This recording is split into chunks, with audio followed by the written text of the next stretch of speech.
A ka ndodhur ndonjëherë në jetën tënde me bë lëshime dhe kapërcime të mëdha, me marrë vendime të jashtëzakonshme të cilat llogariten edhe me ty me kurrizin tënd, dhe cila ka qenë ajo arsye që të ka çuar deri në këtë pikë.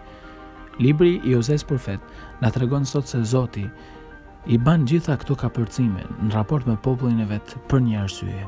Dhe e vetmja është pikërisht kjo, sepse e ton popullin e vet. E njeh. Ja ka njoft brishësit në totalitet, gjithçka. Prandaj e ka fal, prandaj e ka ripërtri, prandaj e ka dashur. Prandaj ka kenë edhe ka jetu një marrëdhënie të qëndrueshme besnikërijet me te. Vetëm atëherë kur të kuptojmë arsyeën e fortë pse i bëjmë gjanat, kena me kënë të qëndrueshëm.